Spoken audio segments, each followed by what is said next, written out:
पाकिस्तान के कब्जे वाला कश्मीर, जिसे भारत पीओके भी कहता है, यह कई दशकों से पाकिस्तान और भारत के बीच विवाद का मुद्दा बना हुआ है। एक तरफ पाकिस्तान इस पर अपना हक जताता है, वहीं भारत भी इसे अपना अहम हिस्सा बताता है।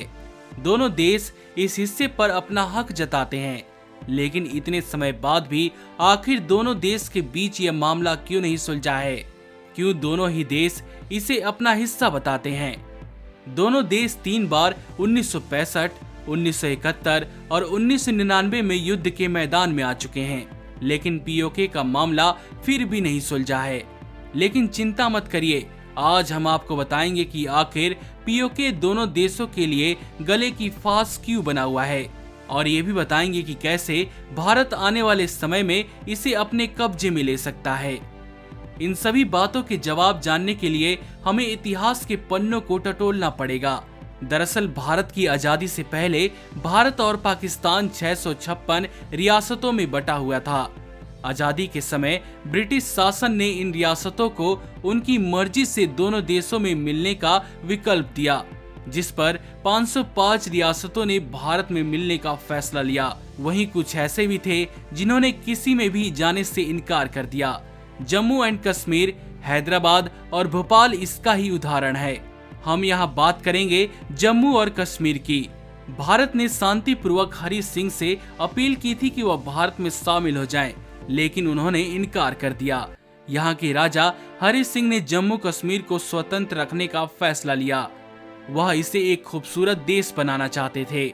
पाकिस्तान ने मौके का फायदा उठाकर जम्मू कश्मीर में हमला कर दिया और गिलगित बल्तिस्तान समेत कुछ हिस्सों को कब्जा लिया और 2 नवंबर 1947 को आजाद कश्मीर घोषित कर दिया। आनन फानन में हरि सिंह को भारत की याद आई और उसने भारत सरकार से मदद मांगी, जिस पर भारत ने यह शर्त रख दी कि वह तभी मदद करेगा जब वह भारत में शामिल होने को तैयार होगा। हरि सिंह और भारत के बीच शर्त थी कि जम्मू कश्मीर की सुरक्षा और विदेशों के मामले में भारत की चलेगी और बाकी स्वतंत्रता के लिए जम्मू कश्मीर पर भारत का कोई कंट्रोल नहीं होगा। दोनों ने शर्त मान ली और व्यवसाय माउंटबेटन के प्रेजेंस में दोनों के बीच एग्रीमेंट फाइनल हो गई और जम्मू और कश्मीर का विलय भारत में हो गया। और इसी आधार पर भारत पीओके को अपना अहम हिस्सा बताता है, जिसे पाकिस्तान आजाद कश्मीर या गिलगिट बल्तिस्तान भी कहता है। पाकिस्तान भारत के हिस्से वाले कश्मीर को गुलाम कश्मीर कहता है और अक्सर इस हिस्से के लोगों को उकसाकर इसे भारत के खिलाफ भड़काने की कोशिश करता रहता है।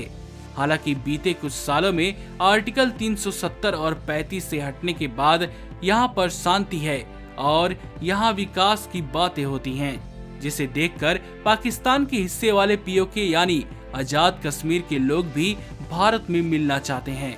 पाकिस्तान पीओके को 1933 की डील के आधार पर अपना बताता है, जिसके अनुसार पाकिस्तान की स्थापना मुस्लिम बहुल इलाके को मिलाकर की जानी थी। क्योंकि जम्मू और कश्मीर में अधिकतर आबादी मुस्लिम है, तो इसलिए पाकिस्तान कहता है यह उसका हिस्सा है।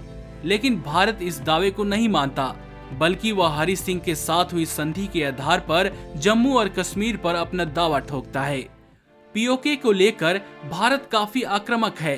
रक्षा मंत्री होते हुए राजनाथ सिंह ने एक चुनावी सभा में दावा किया था कि अगर पाकिस्तान से बात होगी तो वह पीओके को लेकर ही होगी। वहीं गृह मंत्री रहते हुए अमित शाह ने संसद में अक्साई चीन और पीओके को अपना हिस्सा बताया था और इसे पाने के लिए कोई भी हद तक जाने की बात की थी। इतना ही नहीं, देश के सबसे पहले CDS chief of defence staff स्वर्गीय जनरल विपिन रावत ने कहा था कि पीओके को लेकर भारत का एजेंडा तैयार है और भारत पीओके को लेकर रहेगा। हालांकि उन्होंने यह भी कहा था कि इस मामले में पहले सरकार फैसला लेती है। भारत के अलावा दूसरे देश भी पीओके को पाकिस्तान के कब्जे को अवैध बताते हैं। ब्रिटेन की कंजर्वेटिव पार्टी के सांसद बॉब ब्लैकमैन ने गिलगित बाल्तिस्तान पर पाकिस्तान के कब्जे को अवैध बताया है। इसके अलावा पीओके में रह रहे लोगों की हालत काफी खराब है। पाकिस्तान सिर्फ और सिर्फ वहां के प्राकृतिक संसाधनों का इस्तेमाल करता है। पाकिस्तान आतंकवाद और भुखमरी से जूझ रहा है, तो इस हाल में वह कैसे पीओके के लोगों का विकास कर पाएगा? कश्मीरियों और हरि सिंह के अनुसार पीओके भारत का अहम हिस्सा है, जिसमें कोई शक नहीं है। वहीं दूसरी ओर पाकिस्तान बिना कोई ठोस आधार के पीओके पर अपना दावा करता है, जिसे दूसरे देश में अवैध बताते हैं।